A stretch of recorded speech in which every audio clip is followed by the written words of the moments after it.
Welcome to this episode of Community San Jose. Today we'll look at a part of the community that you may not be familiar with. That is the Jain community. We'll examine Jain culture, some of the beliefs of Jainism, and meet some members of the Jain community right here in San Jose. Welcome, Namaste, and Jai Jinendra. It's my pleasure and distinct honor to introduce you to Jain Society in the Bay Area. This is the Jain Center of Northern California. It is a Jain temple as well as a community center. Jain community is a small community in the world between 8 and 10 million people.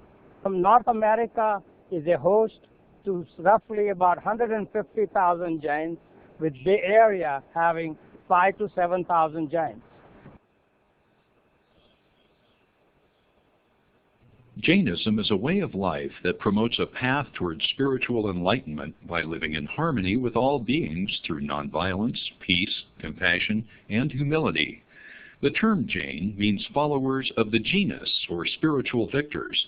Jain culture believes that there have been 24 jinas who through their own efforts have reached enlightenment or nirvana.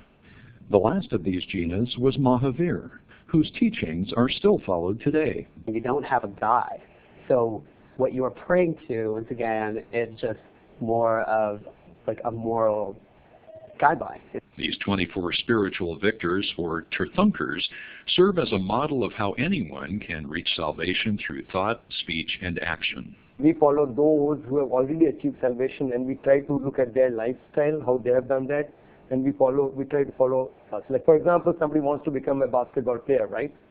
So he follows some idol, like who is the best basketball player he likes, and he or she will like to see how he practices, how he does what, and then they will like to follow him, and most of them will also put a picture of that person, basketball, his idol, and then try to follow the same thing. Same way, we put the picture of we make the idol of those people, like those 24 Tirthankars, who attain salvation, and we follow their lifestyle. So we want to learn that.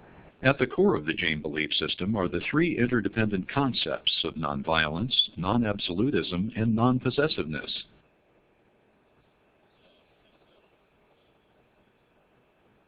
Central to the Jain belief system is the concept of ahimsa, or nonviolence. To have love for all, no matter it is small living being or big living being, but we should have love for all kinds of living beings. That belief really, if you go deeper, makes us very environmentally friendly people, of course dietary, being vegetarian, and the whole idea of nonviolence also leads in the way how we interact with others. And nonviolence is basic fundamental thing which I use every day in my life, in my thoughts, in my dealing with people, dealing with the people who work for me, dealing with the customers, dealing with everybody. The only way we would be amenable not to do violence to someone of any kind, whether it is in thought, it is in words, or it is in deeds, is when we consider the other like ourselves.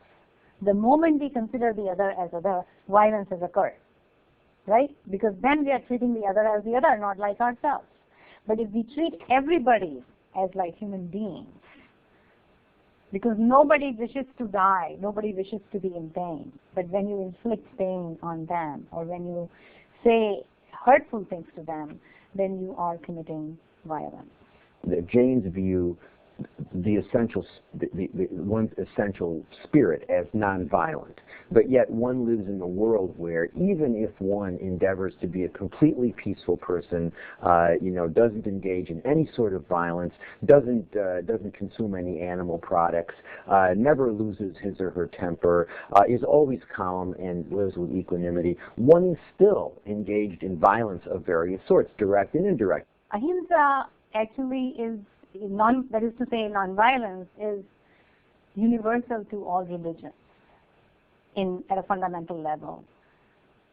But the Jains have taken it to a depth that perhaps no other religion has taken.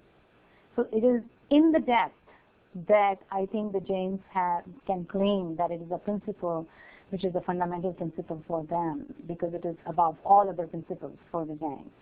We actually don't walk on grass. We avoid it because there's insects in the grass, and there's things that you can actually kill.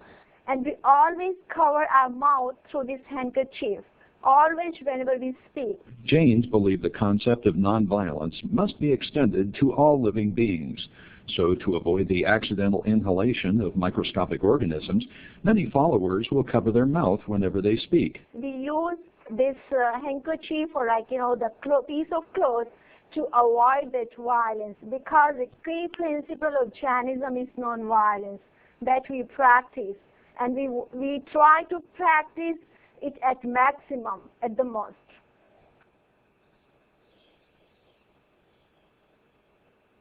Nonviolence also extends to not trampling on the viewpoints or ideas of others.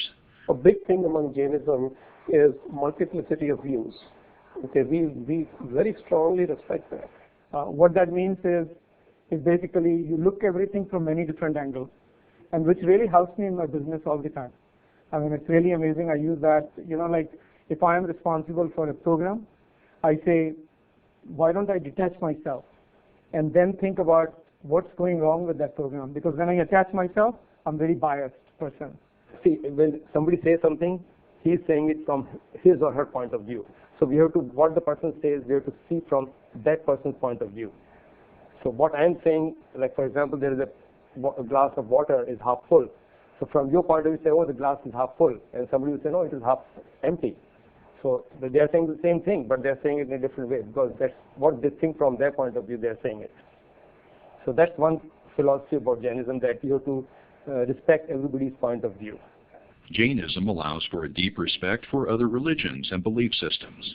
I don't force my viewpoint towards others, which is, once again, another major philosophy I got from Jainism, because it respects all other forms of cultures, and once again, it's whatever moral code that another person wants to live by. It is not, who am I to antagonize that? Who am I to break that down? Because we don't believe in conversion of religion. We believe in conversion of nature, conversion of heart. It's like there is negativity in the heart, the evil is in the heart, and we believe in conversion of the attitude. We believe in the conversion of thinking. We don't believe in the conversion of religion. Even if one converts a religion, there is no guarantee that he will be a very good man.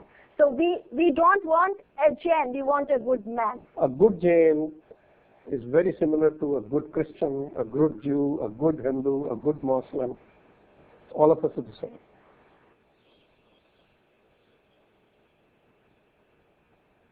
Jainism actually talks about having less, and having less is better, and being happy with what you have. And it's really hard in the world of consumerism and being in America, because you're surrounded by it, and it's hard to have that balance. I think you can preserve a lot of natural resources by following very simple principles of Jainism, which is called aparigraha, or non-possessiveness. Means you have to consume what is minimum you need to have. Jainism recognizes a tension between the spiritual self-realization, or the spiritual existence, and existence in the material world.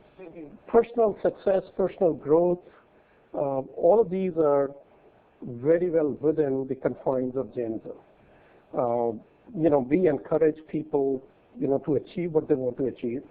But the key aspect that in our religion, or I should say in our culture, that we tell ourselves and we tell our children is that as you're going on this growth path, check your ego, check your, stay detached from that success.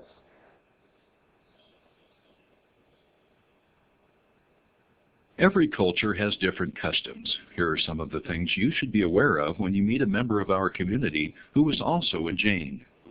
In terms of diet, there's a significant differentiation, and Jains particularly are mostly vegetarians, and also they're non-alcoholic. Most of the Jains do not drink. Jains normally dress like most of the non-Jains in the U.S. would dress.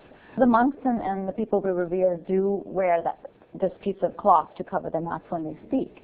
That's out of respect to not kill any microorganisms when you're speaking. And as much as they can, they always try to keep their mouth covered. You'll find that Jain spiritual gurus wear a variety of outfits.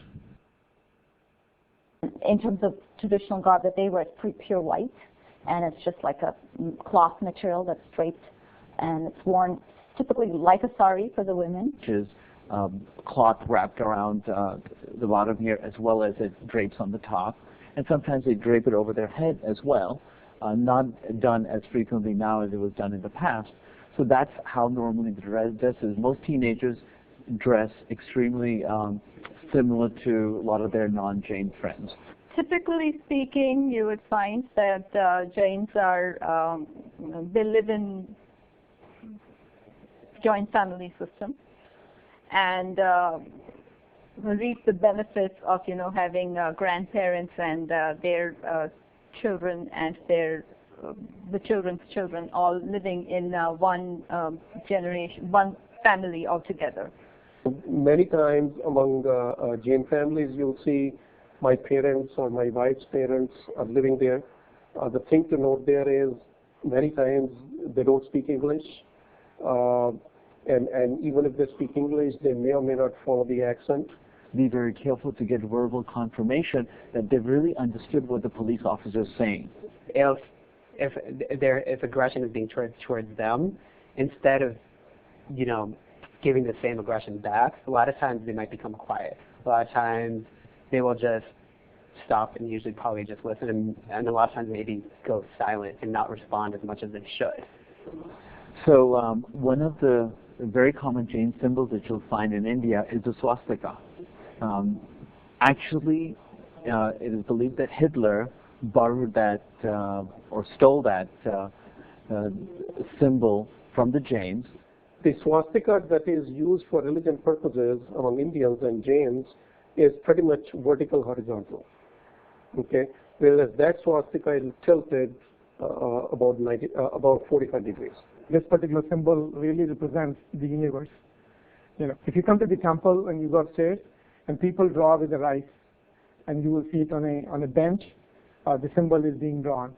It's basically praying that the whole world lives in peace. That's all it means.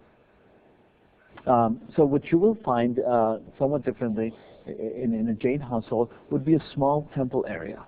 And in this temple area, you may actually even see a sign of swastika. It may look like there will be little idols there or multiple idols and maybe photos. In fact, you may even find photo of a naked monk. We have monks which don't wear any clothes, and they walk in the street and stuff like that, and people touch their feet and worship them. We're not praying to any nudity or any cult or anything like that. This is the way we think about giving up everything. You gave up everything, even the last clothes on your body. They own nothing, okay? And the way we think about it, that's the way we came into this world, and that's the way they are living in this world, and that's the way they're going to go out of the world.